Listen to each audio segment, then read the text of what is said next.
Hey everybody, welcome to Impact Theory. You are here, my friends, because you believe that human potential is nearly limitless, but you know that having potential is not the same as actually doing something with it. So our goal with this show and company is to introduce you to the people and ideas that will help you actually execute on your dreams. All right, today's guest grew up on the south side of Chicago amid unimaginable violence and dreamed of one day working at Nike designing shoes for his hero Michael Jordan. Virtually everyone told him that this dream was ridiculous for somebody like him, but he refused to listen, making his mom take him to shoe stores, not so he could buy something, but so he could sketch the shoes and see if he could improve on them. Nothing came easily for him, but just as Jordan put up 1,000 shots a day to improve, he began doing 1,000 sketches a day. He persisted, and after several rejections, he got a design internship with Nike, becoming the first African American to do so. Insanely hungry to make a name for himself, he took all of the projects nobody else wanted. His assignment to reinvent laces, the most boring job in shoes, was actually meant to haze him, but he crushed it so hard that it resulted in him being awarded multiple patents and attracting the attention of Nike founder Phil Knight. He also poured himself completely into another maligned and orphaned project known as the barbecue shoe for dads, and turned it into the Monarch, the highest grossing shoe in Nike's history. While it normally takes roughly 15 years to become a senior designer at Nike, he did it in 5. He went on to design shoes for Carmelo Anthony, Chris Paul, Russell Westbrook, Eminem, and of course, the king himself, Michael Jordan. Not satisfied with being a great designer, however, he went back to school and received his master's degree in business from Stanford. And when he returned to Nike, he worked his way all the way to senior global design director for the Jordan brand. Having fulfilled his dream and wanting to help his son overcome some health issues, he departed Nike after 14 years and is now embarked on his entrepreneurial journey, co-founding Super Heroic Inc., a company focused on creating quality play products for kids. So please, help me in welcoming the real-life Lucius Fox, the media designer at Stanford's D School and CEO of Super Heroic, Jason Mayden. Welcome to the show. Dude, your story is an insane tale of what happens when you are willing to work yourself nearly to death. Yep. How did you get the mentality, man? Like, that's crazy. Yeah, I think, there's several things that I fundamentally believe are true in terms of difficulty and what it gives you. So for me, being born on the south side of Chicago in a blue collar environment, you don't make excuses for yourself. There's no such thing as anyone starts life, behind the start line. I look at myself as equal to everyone that I'm in a room with, and the separation between where I want to go and where I am is my work ethic. So my mindset is always that anybody can be great. I want to be the greatest ever at what I do. So everything I touch, everything I pour my time and talent into, I don't think about being great. I think about how can I be the greatest? And that takes a huge amount of introspection. It takes a huge amount of self-reflection and honesty. And it also takes humility, because you have to ask for help in order to be the greatest. So That's interesting. I've never heard anybody say that before. It takes humility to be the greatest. It does. So you and I must have grown up roughly at the same time. So I'm not a fan of sports at all, but I had Michael Jordan hanging above my bed. Yep. Was that shot of him dunking the moon? Oh, Remember that? Yeah. Oh, there's something about like that era where you could see somebody becoming the greatest of all time in real time, right? It was like, he just transcended the sport, captured everybody's imagination. How much of like your mentality was being literally in Chicago at that time while he's, a living legend at the height of his prime? I would say 100%. 100%. I mean, he didn't make excuses. You never saw Michael get on television in post-game interviews and complain about, the defense, grabbing him too much, or the referees not giving him a call. He understood that there's a difference between a response and a reaction. A reaction is very emotionally driven. It's not calculated. It's not thoughtful. A response is strategic. It's intentional, and it's meant to have a person understand your true, disposition or reaction to whatever moment that you're in. Michael was a very calculated, analytical person, and I saw him come into my city, create a name for himself, but also contribute off the court by giving us a tangible example of what it means to overcome every single obstacle possible. So once again, growing up in that era, seeing great athletes like Michael, seeing great athletes like Bo Jackson, Deion Sanders, like these were multi-dimensional people. For the first time, we saw the emergence of the athlete as a brand, a human that was now a walking brand. And I figured, okay, if he can do that for basketball, then why can't I do that for sport and design? Why can't I be that person in my industry? So his work ethic, his ideals, his principles, I learned from him, and I just applied it to my craft and my sport, which is design. How did you learn to deal with suffering, which is something you've talked about, like being necessary to get across the finish line? I encountered suffering at a very early age, at the age of 7, when I was in the hospital with septicemia, which is a severe blood infection. And it was at that time in the hospital where I had to play with children who were terminally ill, children who were in intensive care, children who weren't going home. And I realized, like, you know what, there's always someone who is going through more than you. There's always someone that has, real significant problems while you may have an inconvenience. And so while I looked at myself as having a challenge, a health challenge, and suffering, I still felt that was just an inconvenience. It wasn't terminal leukemia. It wasn't, a brain tumor. It wasn't a heart transplant. It was something that I can overcome. So I look at suffering as a way to keep me humble because, when you think about the archetype of a superhero, they always have an obstacle to overcome. There's always the height of climax. And I don't believe that I'm so great that I don't have the ability to go through difficult circumstances. I think it's necessary in order to realize your greatness. Because when you're tested, you are given the ability to have a testimony. So you can't have a testimony without a test. And just, in my life, I've been tested significantly. And each time, I've developed a new skill set or a new muscle to help me run this race. Do you like hip hop? I love it. Do you write? I used to. Because you have a way with language. Like there's so many, I'm actually not sure if I've ever taken more notes on anyone I've ever interviewed than you, because you have like all these phrases like, oh God, I would rather try and fail than fail to try. I mean, there were so many things where there was like a rhythm, a cadence. Like, is that a way for you to remember things? Do you just have a natural love for language? Like, where does that? No, where it came from is I was an insanely shy child. And I read a lot of comic books. And comic books are very short, punchy statements. And I realized that the escapism that came from reading a narrative that was written with the intention of helping you understand, the hero's journey, was different than reading a traditional book. A book is to teach you something. A comic book is to make you feel a certain way. It's a reflection of society. So when I speak now, I think about how do I want people to understand how I reflect back the ideals and principles of a young black male growing up in the world today. How do I do it in a way that's succinct, articulate, vivid and colorful, but at the same time, respected and intelligent. And so hip hop at its core became, I would say my petri dish of experimenting with my own tone of voice. And I try to model myself after Nas, who's my favorite MC. Like his album, Illmatic, was like listening to Langston Hughes over beats. I mean, I'm a big fan of jazz, big fan of the written word, but something about the way he writes, man, it's so illustrious, it's so rich, it's so detailed. And I always tell myself, if I can design something that makes people feel how I felt the first time I heard Illmatic, then I've done my job. That's something I find interesting about really talented artists in general, and it's really apparent with you, is this concept of being interdisciplinary. Like you've even talked about like through data analytics, you've looked at like what the future Michael Jordan's gonna be, and he's gonna be black and Cuban. I mean, it was like this fascinating sense of intersection. Like explain to people, and I don't think they have to be an artist, because I think a lot about that in my own life, like how do you pull from all these different areas? Why is that powerful? How can you do it systematically? What does that look like? Yeah, I think a lot of that natural ability to be a polymath has been labeled as having ADD. If you look at historically people that have been masters in various disciplines, they all had one thing in common, curiosity. And curiosity is something that starts at childhood, but is stripped from you as you grow older because they tell you, pick a lane.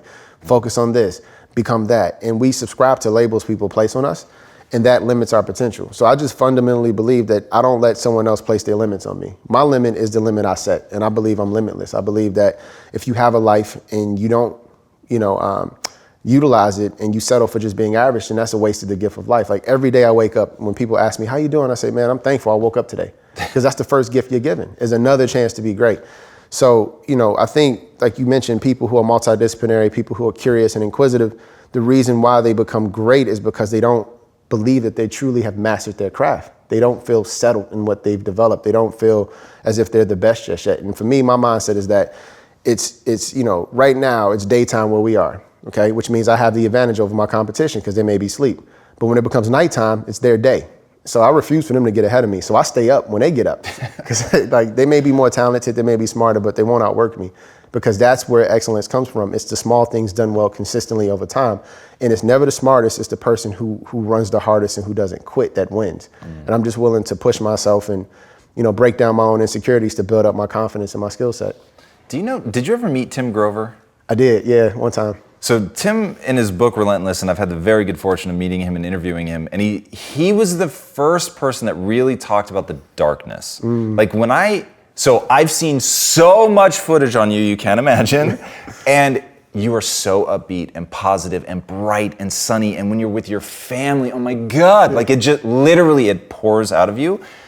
But there's like, you're so driven. Do you have like a foot in like the darkness? Do you know like how to balance? Like, how does that work for you? Yeah, I mean, it actually, you have to have both. So if there's extreme darkness, there has to be extreme light. It's duality to everything. So I just tend to bias towards what I want to see in the world more, what I want to see more in the world, which is joyfulness, which is being present, which is being, thankful.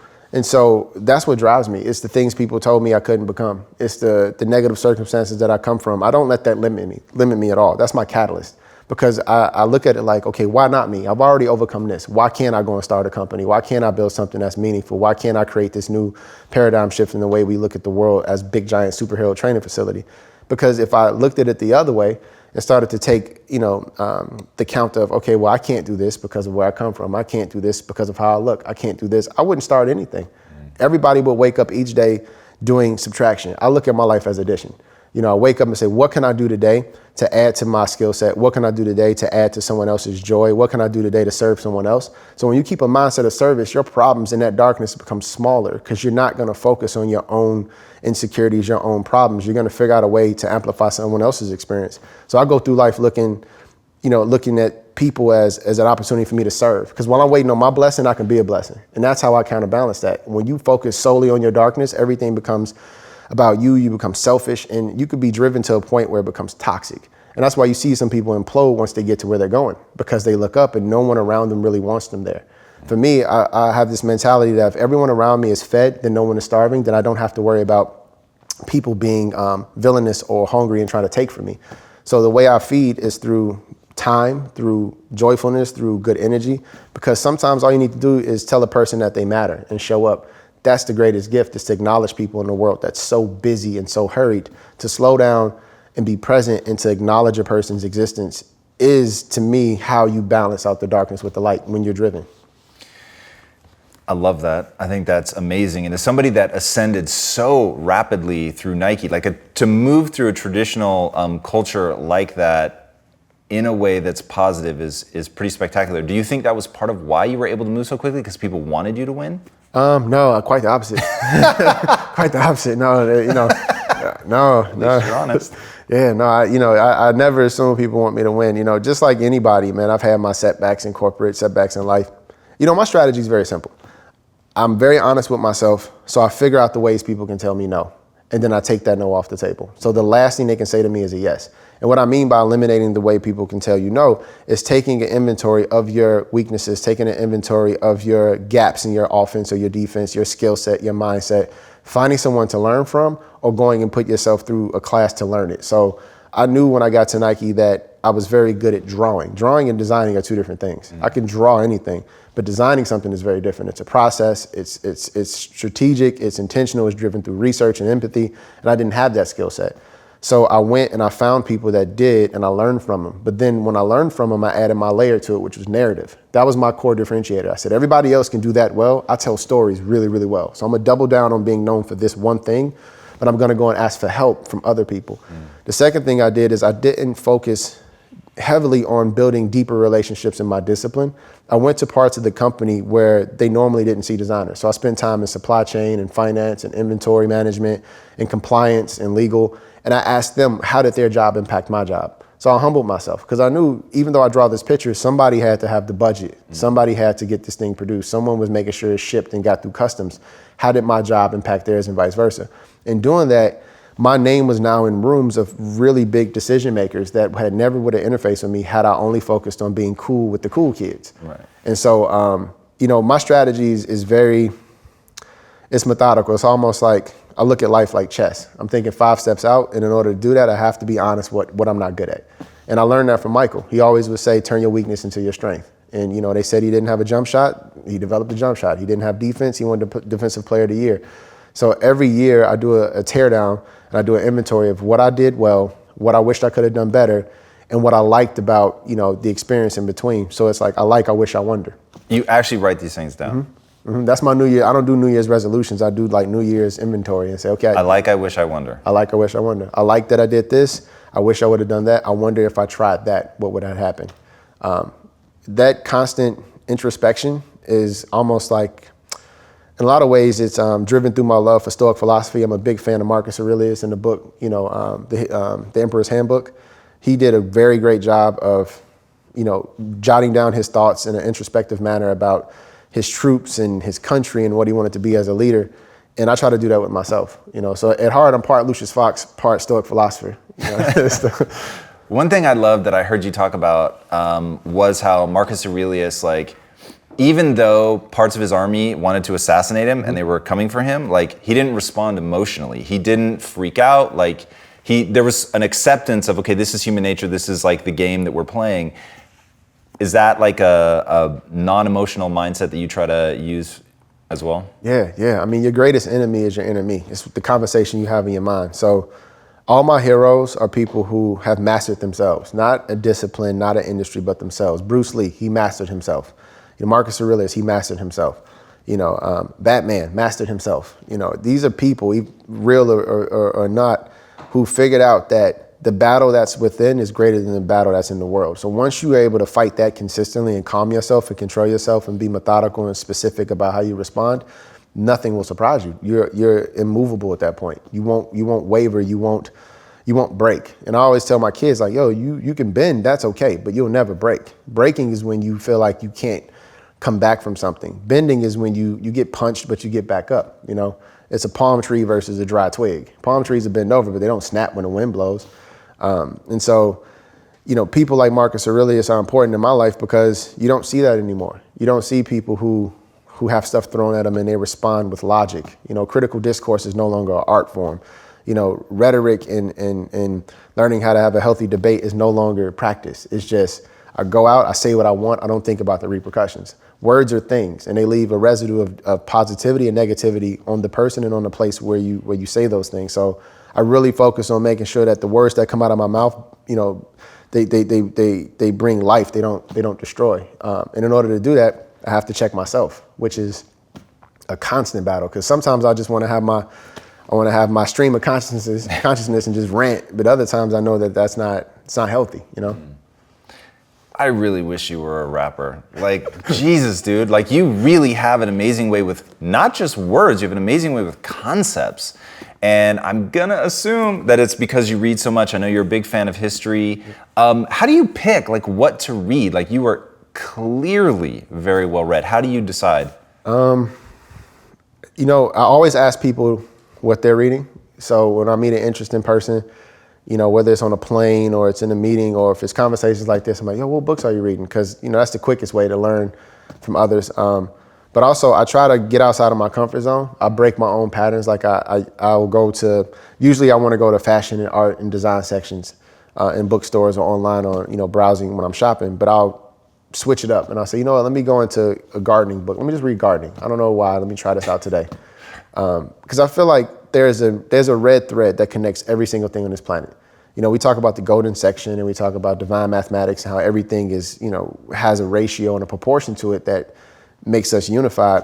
I believe the same thing is true with information. It's when you search for consistency across multiple, buckets of knowledge, then you realize that the human experience is a shared experience. Whether you love gardening, whether you love physics and finance, or whether you love art and fashion, there's something about those things that exist in a way that's consistent.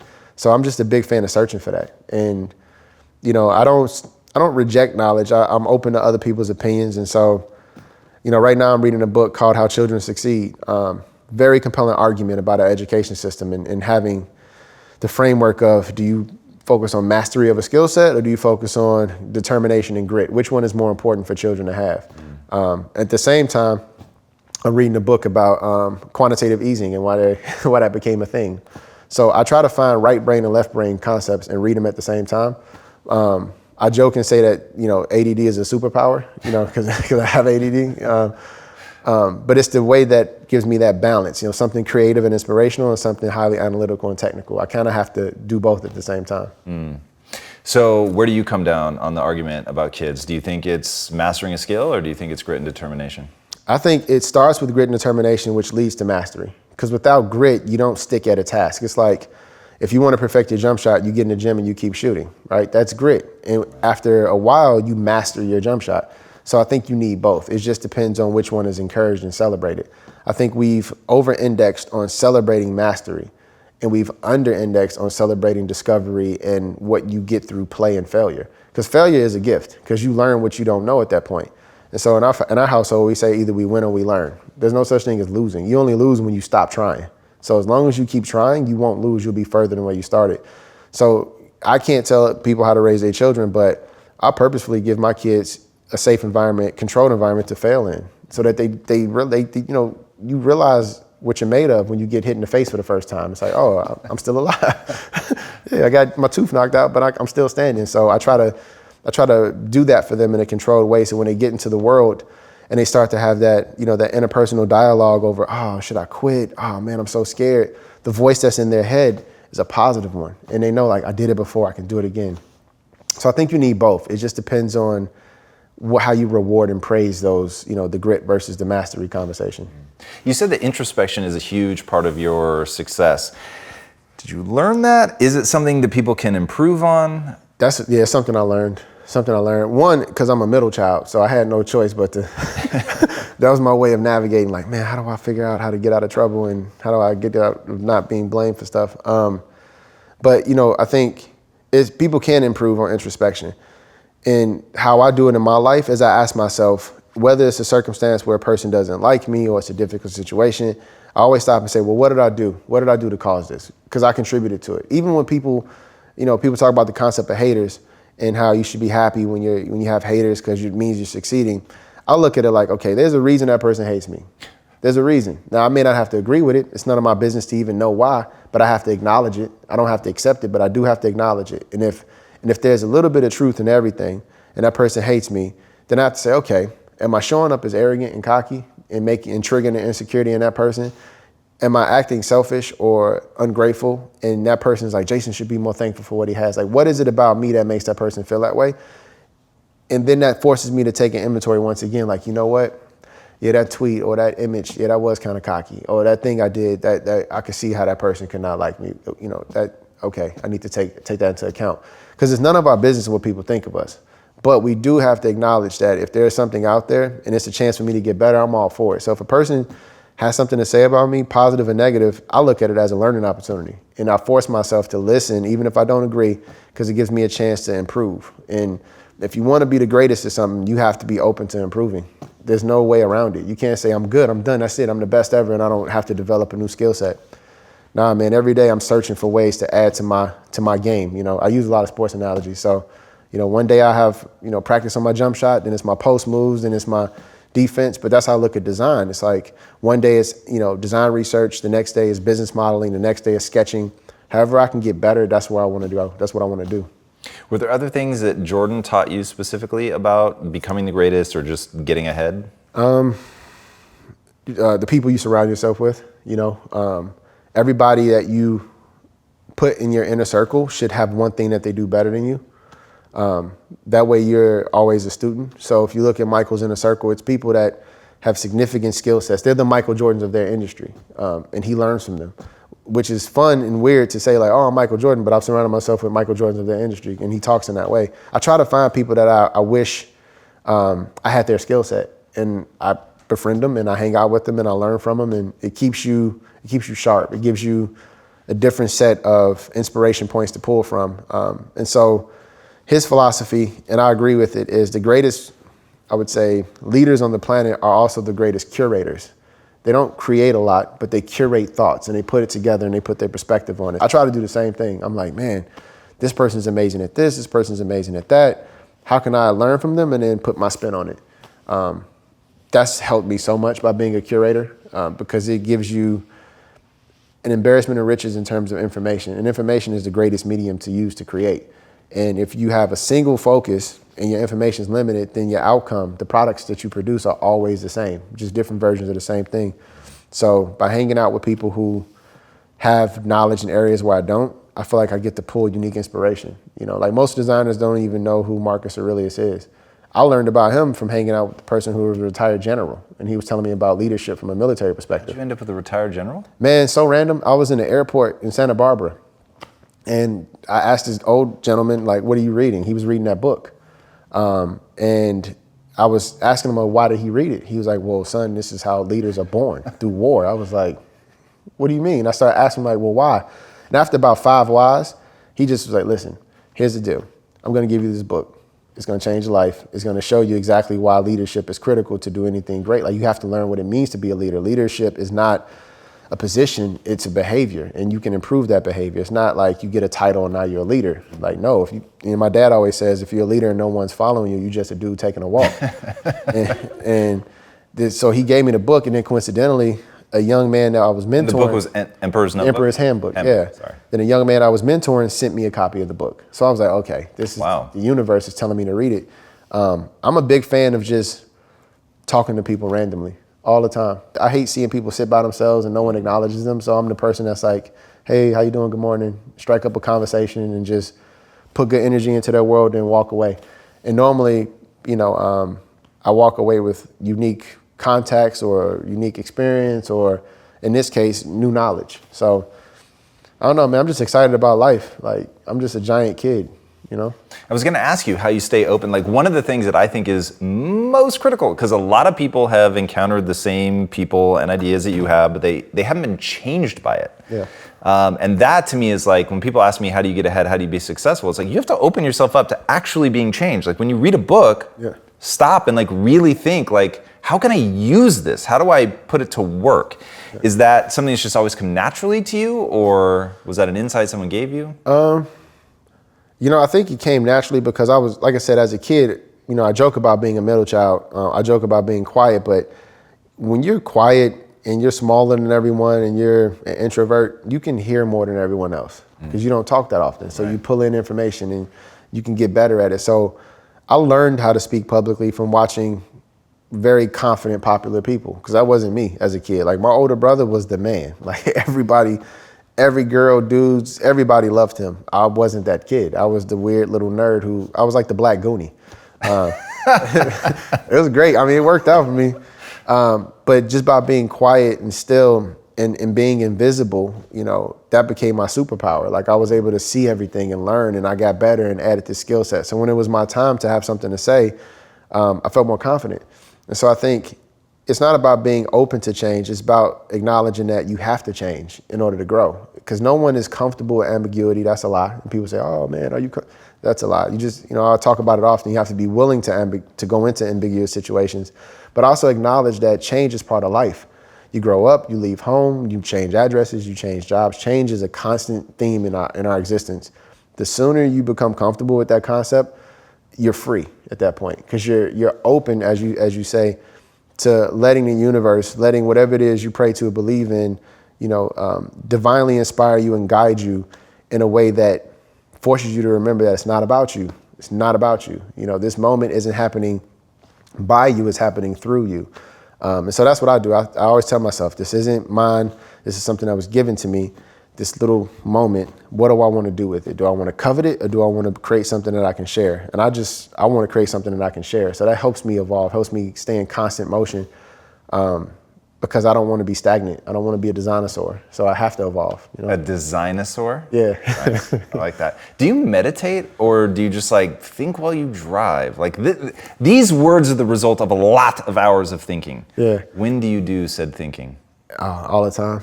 I'd never stop thinking. Do you carve out like quiet time or anything? No. I mean, you know, I would say my quiet time is when I'm serving other people. That's my meditation, is doing something for someone else.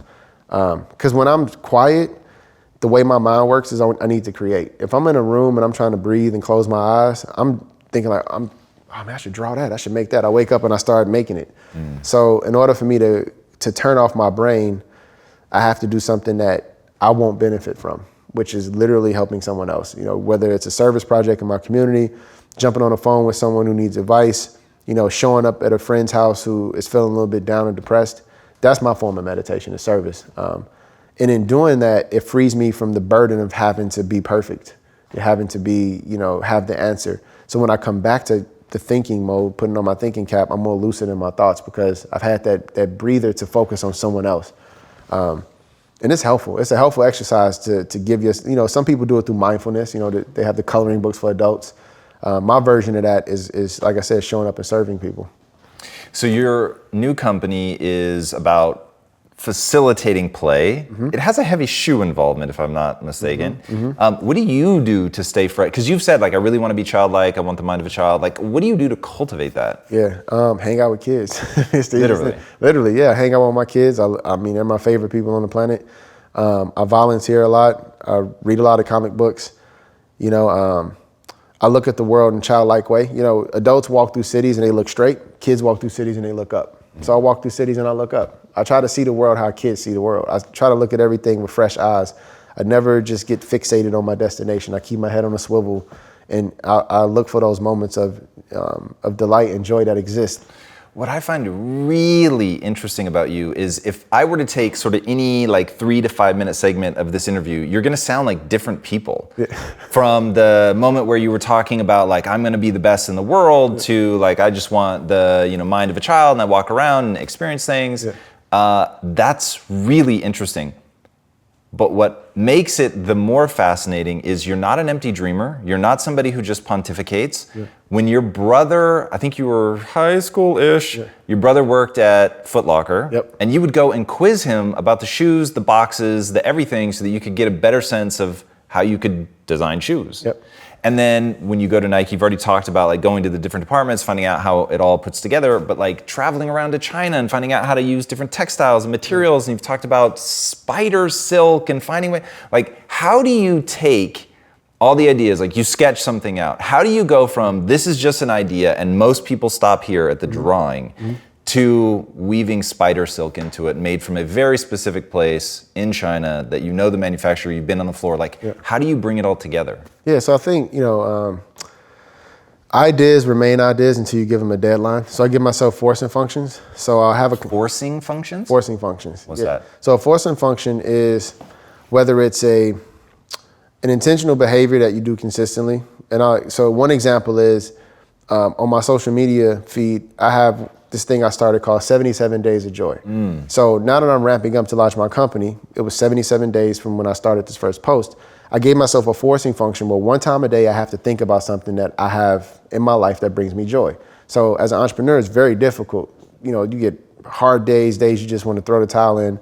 So I gave myself this thing that I publicly said, every day I'm gonna post one thing that makes me happy for 77 days straight. Having that as a forcing function makes me stop, think about what I'm thankful for, post, and then I realize, okay, it's all good. The day is okay. So it's the same thing with the design process. I have an idea, and I'll be like, all right, I wanna, you know, how might we, you know, make people feel like they can fly?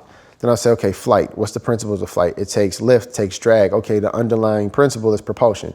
Okay, propulsion. What does that mean for human beings? Is it the quickest first step? Is it leaping ability? Is it getting back on defense? Is it heel to toe transition? Okay, you know what that could be? It could be quick first step. How will we do quick first step? We got to reduce the weight. We got to reduce. So it starts in this big, massive, hairy, audacious goal to BHAG, and then it goes into the idea, and then I decipher the idea in very tactical and tangible steps. And as I'm continuing this dialogue, I start to see, okay, there's an example of a product here that does it. That becomes inspiration. Then I find the material, you know, vendor who made that product, and I call them. So all I really do is I don't settle for the idea. The idea is not the reward. It's taking the idea and seeing someone react to it. And in order to get from A to B, you need forcing functions, you need deadlines, you need a process. And it's so crazy because creative people say, oh, I don't believe in the word process, but you need it. You need guardrails, because if you don't know how to say no to stuff, then everything becomes an opportunity. So my design process, like I said, I start with the idea, then I dissect it till it's very simple. And I can say it in one sentence, and then I try to bring it to life. Because if you can't say it to an 8-year-old and an 88-year-old, it's too complicated. So that's my barometer. I explain it to my grandma, and if she says, baby, I don't know what you're talking about, I'm like, oh, okay. I explain it to my daughter, and when she gives me the Tim Duncan face, like, Dad, I don't get it. You know, that's my barometer, is like my grandmother and my daughter, because they're very honest with me. So if I can get both of them to understand it and say, oh, that's cool, then I did my job. So that's another thing, you know, forcing functions and trusted editors. So those two things help me get from my idea to execution, because so the trusted editors hold you accountable, and the forcing functions push you to make a decision. Without those two, then you're just spinning your own wheel. Do you have a certain process for so we've got our guardrails, we have a deadline, so it's not just a dream, it's now a goal, yep.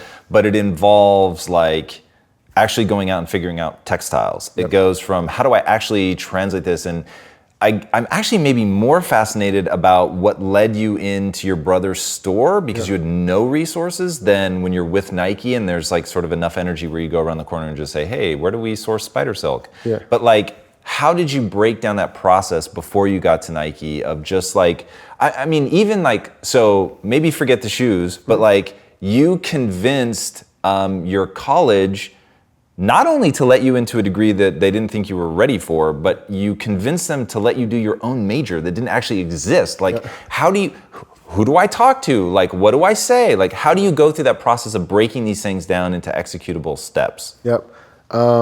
Great question. You know, it starts with the willingness to put yourself out there, ask a question that's uncomfortable. And so when at CCS, when I started my own major, everybody that went to that school wanted to do cars. And I was like, well, I can't afford a car. My car is footwear. That's my mode of transportation. So I want to take those principles and apply it to this discipline, but there was no way to do it. And I figured I'd never seen someone create their own major. Why not me? Why not just try? Right. That's it. I mean, that's my product. It's no secret sauce. I know what I want to try, and I go and ask the person that I think can help me. And if they can't help me, I say, well, could you tell me who can? Could you refer me to someone else? Normally people will. If they don't want to help you, they'll push you off on someone, which may be the biggest blessing ever, or they'll connect you to someone that can help. So it's just about putting yourself out there and going to the person you have access to. You don't have to have access to the right person. You just have to have access to a person that you feel comfortable sharing your idea with. That person may know someone. And if they don't, now you have a person who at least is going to help you think through how do you move forward. So I search for the experts I have access to. So my brother was an expert at footwear. He was what I had access to. He worked at Foot Locker, which was to me the closest thing to the footwear industry, right? So I went to him. He's my expert. Can I see the product? Can I learn about it? Then I learned about the concept of a sales rep. Oh, the sales rep works for the company? They actually, oh, okay, cool. Let me talk to the sales rep. And then the sales rep said, yeah, we have this department called HR where you can get an internship. What's an internship? Oh, we give college kids jobs during the summer.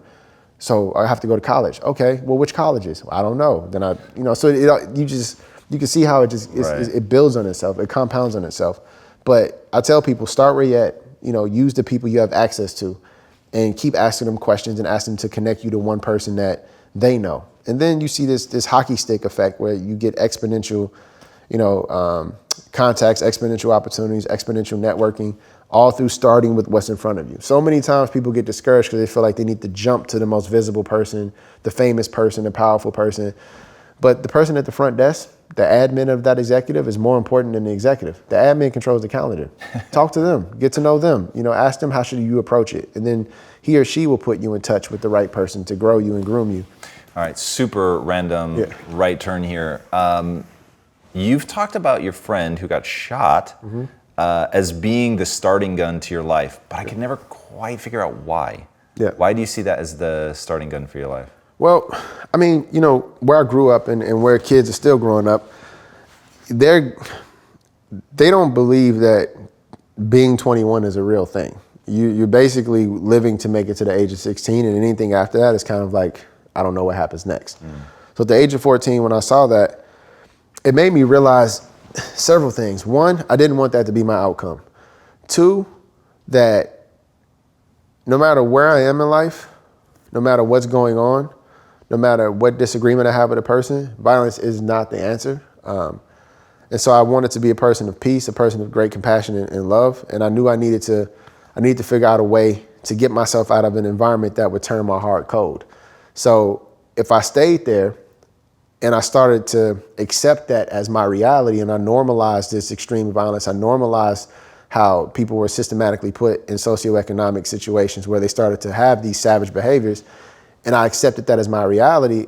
I gave up on my life. And going back to the age of 7, where I was already spared once, I felt like it would be a waste of this gift I was given if I sat here and I settled for this is my reality. And I told myself, one of us has to make it out. Why not me? And if I make it out, I'm not going to pretend like I'm not from there. I'm going to celebrate it to let people know that, yes, things go wrong in this community. Yes, there's violence. Yes, there's poverty, but there's also beauty. There's also creativity, entrepreneurship, possibilities. We just have to look at it a different way. The children in this neighborhood, the people I grew up with, they're not bad people. They just don't have hope. They don't have resources.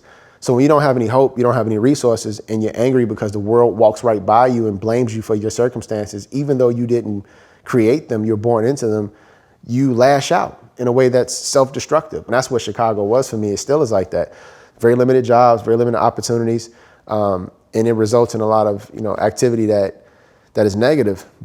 But I just use it as motivation. Because if I can make it through that, if I can see that, and I still see the world for what it could become, and I still have a growth mindset instead of a fixed mindset, then I make it possible for someone else in that neighborhood to succeed. Because everything I do is not for my own benefit. I just believe that I have to live a life where I find the person who's going to replace me in my job. And whether that kid is from Chicago or from Colombia, where my wife is from, or from Bangladesh or from Japan, I don't care. But my life story should be an example of what's possible when you just fully believe in yourself without any fear. Because I didn't look at it as me running from Chicago. I was running towards what I believed I can be in my life, which is the exact person I am today.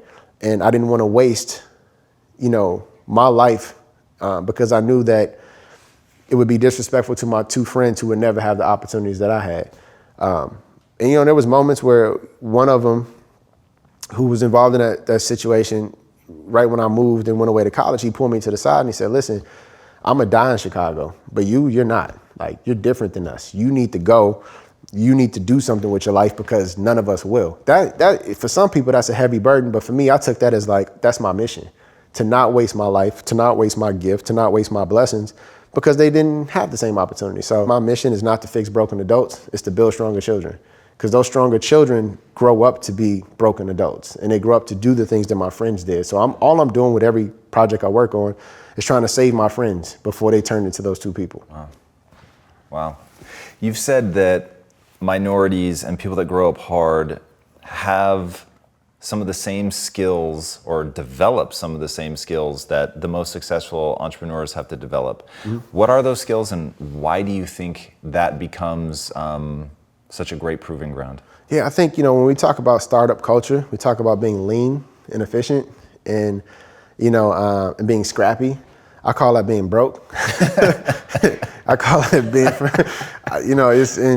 when you grow up and, I always joke because I have some really, really, really successful friends that are entrepreneurs and they say, yeah, man, it was so hard, man. And it was for a long time we were eating ramen noodles. And I'm like, bro, I grew up eating ramen noodles. That was what I ate. So we've almost turned struggle in the entrepreneurship world into like this badge of honor. Like, unless you eat ramen noodles and you're not scrappy. Right. Like, so while we celebrate that as an entrepreneurial trait, we also demonize it for people who don't have a lot of things. We say, why don't you just pull yourself up by your bootstraps? Why don't you go out and you fight for it, get a good education, get a good job? It's like, yeah, but what if I have to choose between reading a book and learning or getting a job picking fruit because I'm 14 and my family needs me to contribute to the overall household finances? So the best entrepreneurs that I've met have come from, other countries where they didn't have anything. And so when they talk about, hey, here's $1 million, be scrappy, they stretch that $1 million for a really long time. They take on multiple jobs. If they don't know how to do something, they learn it themselves. That's exactly what happens, at least in my humble opinion, for people who don't grow up with a lot or people who are often regarded as a second-class citizen or a minority, whether you're a woman or a person of color or a person with a disability, because I think we don't talk enough about disabilities as a minority group. They're severely overlooked. You have to have a sense of resilience. You have to have a sense of self-confidence and fearlessness when you're in that environment. Because it's bold to come from nothing and say, I'm going to become something with no evidence of your greatness, no family name, no money, no degree. And you say, I'm going to be something bigger than what this world tells me I can be.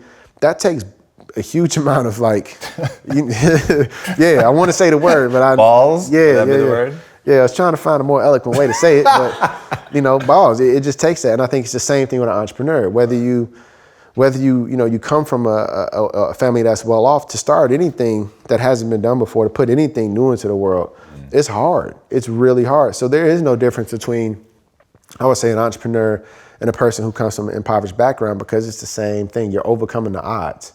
Right. That's it. I'm a unicorn because I made it out of Chicago, not because I have $1 billion company. That's the thing that people need to realize. Like, I'm a walking miracle. The fact that I'm a young black male, I'm stable, I have my wife and kids, I'm doing something positive. In the eyes of society, I'm not supposed to exist. But that's a false narrative, because I know millions of dudes like that. Same thing with entrepreneurs who are successful. Oh man, this one person built this $1 billion company. Man, you're a unicorn. Like, no, but what about the person that did the $100 million company? Or the person who exited for 50? That's still successful. That's still success, but like I said, we've romanticized it. We want the most extreme versions, like the kid who grew up in a cave and became a CEO, or the person who exited for 20 billion. But there are these different levels of success in between that we need to acknowledge. And so that's why I talk about the similarities between people who are impoverished and people who are overlooked and founders, because it is the same thing. You're overcoming the odds. Right. So what advice do you have for the kid that has to take the job picking berries? So what do you tell them? I tell them that use it as building blocks. So how I started in entrepreneurship was I used to cut grass and shovel snow. And it was I'm not a fan of gardening. It's not my thing. It was a means to an end. I wanted to buy sneakers. I needed to pay for my own school clothes and take care of myself. So I found a way to work. But what I found in that experience was how to talk to people, how to set my prices, how to, negotiate, how to schedule, how to organize. So don't look at it as a burden, like, I got to do this for my family. Look at it like, okay, what skill set can I learn from this that's transferable to something else? So if you're a kid that has to wake up at 4 o'clock in the morning, 3:30 in the morning to go and help your family, pick fruit, think about it this way. Okay, you're picking fruit, you're waking up early. Along that user journey, are there areas of improvement that you specifically are uniquely gifted to disrupt? Is it, hey, maybe there's a system where, me as a child of a migrant worker, maybe I get a different type of reminder on my phone. Maybe I can create an app. Maybe I can do this. Maybe I can do that. Look for ways to leverage your circumstances and turn them into opportunities. And that's all I did. The fact that I had to, shovel snow and cut grass to buy my own school clothes, I started to realize the value of money. I realized that not everything I pay for was really worth it. So I'm very particular about craft and how things are made, because I think about that when I make a product. Somebody worked really hard and saved all their money. And this may be the first time they can afford something I worked on. I have to have good quality product. I love that. I have to figure out something that's more than just a shoe. It has to be a story. So all these little things, it's just reframing, man. It's not a struggle, it's an opportunity. It's not a problem, it's a possibility. Like, I don't have a fixed mindset. I don't feel sorry for myself. I look at it as an opportunity. So we got to keep encouraging these kids, like, yes, you should climb, but also as you're climbing, don't put your joy in the future. Find joy in the moment. Even if it's the most hard, labor-intensive work, demeaning work possible, find joy in that work, because that will help you in the future when you're a leader, because you'll be able to say, man, I get what it's like to be a janitor, because I was a janitor. Like, I cleaned toilets. I was a mover, a janitor. I know what that's like. So I treat those people with so much respect, because I know what that person is doing. And that's given me a very unique sense of empathy for my users when I create products. So my whole thing, I guess, in summary, is look at your struggle as immersive empathy. Put yourself in this position to learn, and then figure out how you can help other people from your struggle. Look at your struggle as immersive empathy. That's amazing. Amazing. All right. Really fast, we're running out of time, which I'm horrified by. I could go on with you forever. Are you actually thinking of running for mayor? I am. So, of Chicago? I am. So tell me about that. So, I don't, as you can tell from my life story, I'm not a person that complains. I'm a person that tries to bring solutions. I think mayors or city officials of the future have to understand 3 things: the technology environment, which is why I specifically went to the Silicon Valley to have credibility. 2, how to build from scratch, so entrepreneurial endeavors. I think mayors have to reinvent cities completely in this next generation. Like, we're gonna have a very unique American population that will be more transient. They won't buy homes, they won't drive regular cars. So you have to redesign the city. So you need an entrepreneurial mindset as a mayor. And thirdly, being independently wealthy, which is why I started a company, because I don't want to have to take money from people. I don't want private interests, fueling how I go about governing a city. I want it to be about the people completely. So all my moves are very specific and strategic, because I need to signal when I do run for mayor at whatever period that I've built businesses, I understand technology and infrastructure and where our country is headed, and I'm not doing this for the money or the power or prestige. I'm doing it because it's the right thing to do. So when I go back and I run for mayor of Chicago, I'm excited because I see the city as the world's most open air, beautiful architectural museum. So what's the beautiful thing about museums? You see something, you learn something from it. So I want to turn Chicago into an open air learning environment. Everything should be something you can interact with and learn from. So when you want to have a smart city, it's not just street lights and parking meters, it's everything. The school system, the water, the economic opportunities, the food, everything has to be, interactive. Everything has to be part of a big ecosystem. So I'm excited, because I put my goals out there so that I hold myself accountable.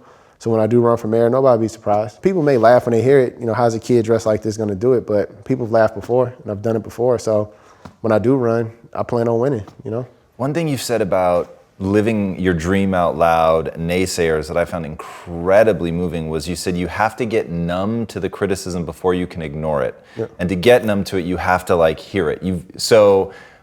That's really moving to me, that you're putting it out there not because you think that, I'll put it out and everyone's going to rush to my aid. You're putting it out because you know that some people will help, some are going to attack, and you've got to get very used to that. You've got to be very resilient and fight your way through it. I also loved you called naysayers, they're like defenders trying to stop me from scoring. What do you mean by that? Yeah, the goal, whether it's metaphorical or if it's literal, for me is to finish my race, meaning my life, sprinting across the finish line. I'm not going to limp across the finish line, beat up. I'm going to sprint across the finish line of my life. And so the people who stand in front of me, who try to stop me, I love it, because I was a running back. So I'm going to run through you, over you, around you. Please, please, please step up. Please get in front of me. Please try to stop me, because that's the only way I get better. And the reason why I say my goals out loud, I explain this to my wife,